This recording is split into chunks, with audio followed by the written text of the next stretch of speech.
আপনি মসজিদে গেলেন, মসজিদে গিয়ে দাঁড়ানোর নিয়মটা বাংলাদেশের 99% মসজিদে দাঁড়ানোটা হয় না। যেটা হয় এটা সুন্নাত বিরোধী। সাহাবায়ে কেরাম দাঁড়াতেন পায়ের সাথে পা মিলিয়ে, মধ্যখানে কোনো ফাঁক থাকতো না। আর আমাদের ঢাকার বারোয়ানি মসজিদে ইমাম সাহেবরা ঘোষণা দেয় 4 আঙ্গুল ফাঁক করে দাঁড়ায় না।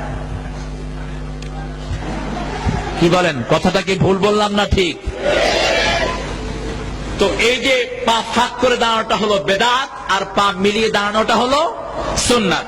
আপনি শুধু পা মিলাবেন না, এই জামার এই পাশটা ছিটতো সাহাবায়ে কেরামের, জামার এই পাশটা ছিটতো, এত টাইট হয়ে পাশাপাশি লেগে দাঁড়াতেন, পিছন থেকে কেউ লাইন ভেদ করে সামনে যেতে পারতেন না।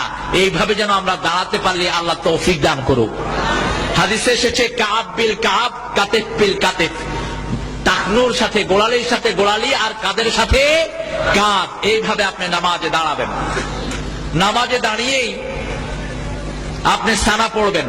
অনেকগুলো সানা বিশ্বনবী সাল্লাল্লাহু আলাইহি ওয়াসাল্লাম পড়তেন। আল্লাহুম্মা বাঈদ বাইনি ওয়া বাইনা খাতায়া, আপনারা হয়তো শুনেছেন। আব্দুর রাজ্জাক সাহেব বোধহয় ওটার উপরেই কথা বলেছেন, জান্নাত জাহান্নামের কথা বলতে গিয়ে। তো দোয়াগুলো প্রায় 8 রকমের দোয়া পড়তেন মুহাম্মদ সাল্লাল্লাহু আলাইহি সাল্লাম। এর মধ্যে কখনো কখনো ইস্তিগফার করতেন, ইস্তিগফার, আস্তাগফিরুল্লাহ রাব্বি মিন কুল্লি যামবি ওয়া আতুবু ইলাইহি। কখনো কখনো সুবহানাল্লাহ, আলহামদুলিল্লাহ, আল্লাহু আকবার পড়তেন 33 বার করে।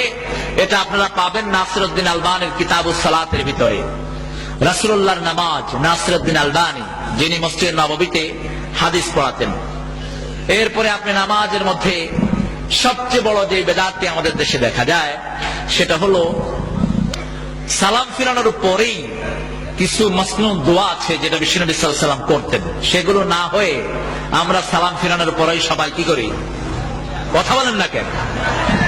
হাত তুলে মোনাজাত হয়, এবং এত জোরে জোরে ইমাম সাহেব দোয়া পড়েন যে যাদের নামাজ যারা পড়ছে তাদের পর্যন্ত ডিস্টার্ব হয়।